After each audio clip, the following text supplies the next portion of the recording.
Bonjour, je continue le cours de la consolidation et pour expliquer cette fois-ci la méthode de consolidation par mise en équivalence. Alors, je vous rappelle que les deux méthodes précédentes s'appellent méthode de l'intégration globale et méthode de l'intégration proportionnelle. Ici, il n'y a pas d'intégration, mais juste une mise en équivalence. Donc, le mot intégration a disparu. Et cette disparition a des implications sur le traitement et le déroulement des opérations qui vont conduire à l'élaboration de ces bilans et CPC consolidés par la méthode de la mise en équivalence. Donc, j'ai dit que ce qui distingue cette méthode des autres, c'est la disparition du mot intégration. Et je vais commencer par expliquer en quoi consistait ce mot-là, l'intégration, et quelles sont ses implications. Alors, pour ce faire, je vais faire un rappel en reprenant la méthode de l'intégration globale. Alors, dans cette vidéo, nous avons le bilan de M était de 7600 plus 400, ça fait 8000, et l'actif de bilan de N, la société A consolidée, était de 1240.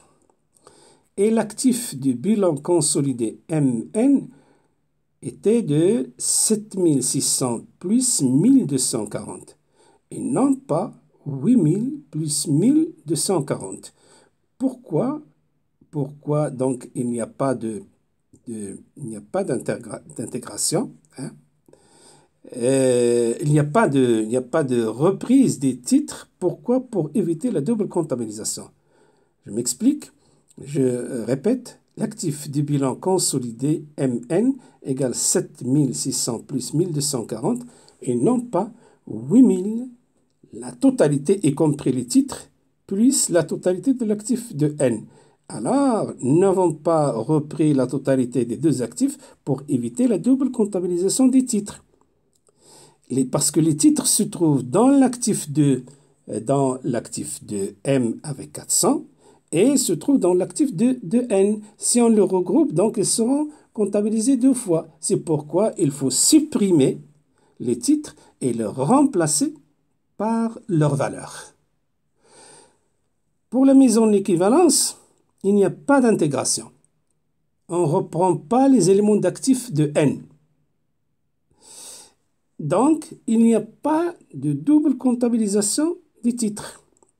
Ce qui fait que les titres ne doivent pas être supprimés parce qu'il n'y a pas intégration, parce qu'il n'y a pas reprise de l'actif de N. Il n'y a pas donc le risque de double comptabilisation. C'est pourquoi les titres dans le bilan consolidé suivant la méthode de la mise en équivalence ne doivent pas être supprimés, mais actualisés par une valeur qui équivaut, voilà devient le mot équivalence, qui équivaut, qui correspond à leur part dans les capitaux propres de N. Il s'agit d'une mise en équivalence des titres, ou bien on parle de titres mis en équivalence. Donc, il n'y a pas la méthode de mise en équivalence, il n'y a pas d'intégration, et donc les titres ne disparaissent pas du bilan du groupe, bilan consolidé. Ils seront remplacés par, disons, un autre compte qui s'appelle titre mise en équivalence. Voilà ce que signifie absence d'intégration, du mot intégration par rapport aux deux méthodes précédentes, et voilà ce que ça signifie et ce que ça implique au niveau de la présentation des bilans consolidés. Donc la définition, ça me permet de définir la méthode. La consolidation par mise en équivalence consiste à remplacer les titres détenus par une société consolidante par le poste titre mis en équivalence. Dans le bilan de la société consolidante, nous avons le compte titre ou le poste titre de participation. Alors, dans les autres méthodes, global et proportionnel, ce compte titre disparaît du bilan consolidé du groupe. Dans la méthode de la mise en équivalence, les titres, en quelque sorte, ne disparaissent pas, mais ils sont remplacés, ils prennent un autre intitulé, c'est les titres mis en équivalence qui correspondent à la quote-part de la société consolidante dans les capitaux propres de la société à consolider. Je poursuis la définition et je suis à la fin de la deuxième ligne. Elle se résume en une réévaluation des titres de la fille détenus par la mère pour les faire apparaître dans le bilan consolidé, le bilan du groupe, en tant que titres mis en équivalence. La démarche consiste donc à calculer la valeur des titres dans les capitaux propres de N pour l'enregistrer à l'actif de bilan consolidé. Voilà, en quelque sorte, la démarche à suivre suivant la méthode de la mise en équivalence. Donc, il faut calculer la valeur des titres. Bon, et partant, prenons l'exemple de deux sociétés, M et N. C'est la fille et la mère. Les bilans, vous avez les bilans en milliers de dirhams. Et à gauche, en haut, vous avez le bilan de la société M, actif 7875, les titres de participation 125, le capital 2500, 1250, 450, 3800, 8000, l'actif de N, c'est 1240, capital 500, réserve 200, résultat 125, dette 450, et le total 1240. Le CPC de M, c'est les 13 400 pour les charges, produit 13 850, résultat 450, et total 13 850. Et le CPC de N, les charges 3 550, produit 3 675, et le résultat 125, total 3 675 partout. Remarquez que les bilans et CPC sont quasiment les mêmes pour les trois méthodes. Seul change le montant des titres de participation pour l'adapter à la méthode. Et donc, ce choix se justifie nullement par la paresse, hein, mais je crois que en retraitant les mêmes exemples, selon différentes méthodes, ça permet de mieux comprendre. Du moins, c'est ce que je crois. Alors, je poursuis, je suis en bas. Notez bien, M détient 25% de N, pourcentage de contrôle et pourcentage d'intérêt. Alors, nous avons dit que la méthode de la mise en équivalence se réduit en quelque sorte à la détermination de la valeur des titres et les enregistrer dans le poste titre mise en équivalence. Solution, calcule la valeur des titres dans les capitaux propres de N qui représente 25%. Alors, dans l'exemple, la part de M dans N, c'est donc 25% des capitales, 0,25, entre parenthèses 500, plus 200, plus 125, c'est les capitaux propres, y compris le résultat, égale à 125, 50, plus 31,25, égale 202,25. Le reste appartient aux autres actionnaires de N. 600 ou 206,25, c'est le montant des titres mis en équivalence. C'est en quelque sorte la valeur des titres.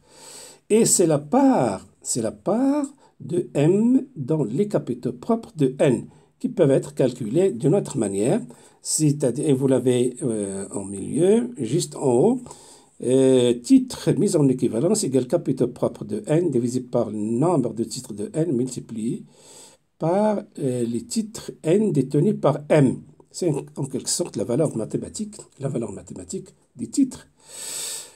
Donc, le titre mis en équivalence égale 500 plus 200 plus 125 divisé par 5000 multiplié par 1250 égale à 206,25. Alors, devient la différence des titres entre le montant des titres et le montant des titres mis en équivalence. La différence entre titres de participation et titres mis en équivalence provient des réserves résultats consolidés. l'écriture, vous avez les titres mis en équivalence 206,25. Les titres de participation 125, voilà, ils sont annulés. Les réserves consolidées 50 et les résultats consolidés 31,25. Les comptes réserves résultats consolidés qui figurent au passif du bilan du groupe sont formés par la part de M dans N et les réserves de résultats de M, ils doivent être virés dans le bilan consolidé. C'est la même logique que pour les autres méthodes. Là, maintenant, les réserves et résultats de M doivent passer du bilan individuel au bilan du groupe. Parce que réserve de M, ça appartient à M. Et maintenant, on cherche à élaborer le bilan consolidé qui ne revient pas seulement à M, mais au groupe M et N. Donc, réserve M débitée de 1250, résultat M 450, réserve consolidée 1250, résultat consolidé 450. Au niveau du CPC, c'est le même principe. Le résultat 450 est viré dans le résultat consolidé. Et vous avez en bas, alors le résultat consolidé et la quote-part des résultats dans les sociétés mises en équivalence. C'est en quelque sorte le revenu des titres. Le revenu des titres détenus par M dans N. C'est assimilé à des produits. Donc, en bas, au CPC consolidé, le résultat consolidé de 450 plus 31,25 égale 481,25. Le 31,25, c'est expliqué ici, c'est le revenu de la participation de la mère dans la fille. J'arrive, comme pour les autres méthodes, au tableau de consolidation des bilans et CPC. Je répète que ce tableau peut passer pour le journal, peut remplacer le journal de consolidation. D'ailleurs, dans certains livres, vous allez trouver qu'ils ne font que le tableau de consolidation. Bien. Alors, la structure est de 5 colonnes. Vous avez poste de bilan et l'actif immobilisé pour M, 7875, pour N, 0%. Voilà ce qui caractérise la méthode de la mise en équivalence. On ne reprend rien. Donc, il n'y a pas d'intégration, donc pas de double comptabilisation. Donc, les titres ne disparaissent pas. Le retraitement, il n'y a rien. La consolidation, c'est le montant de l'actif de M. Titre de participation, vous avez le titre de M plus la part de M, dans les capitaux propres de N. Total, vous avez 8081,25 ou 8081,25. Du côté de passif de bilan, le capital 2500. N, il n'y a rien puisqu'il n'a rien repayé. 2500, là encore, le capital, c'est toujours le capital de la mère. Les réserves, 1250. N, rien. 1250 plus la part dans les réserves du groupe, dans les réserves ou les différences de consolidation. Si tu crées en rouge, le total, ça fait 13 000. Résultat consolidé, 450. Et plus le 31,25 qui vient de résultat de M, de N, ça fait 481,25. Les dettes, 3000, les dettes de M, 3800, 3800. Et les totaux, vous avez 8081,25. Pour le CPC, le tableau de consolidation de CPC, vous avez le tableau, la structure est la même.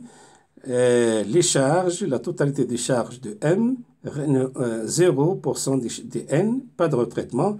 Consolidation, 13 400. Le résultat, 450. Résultat.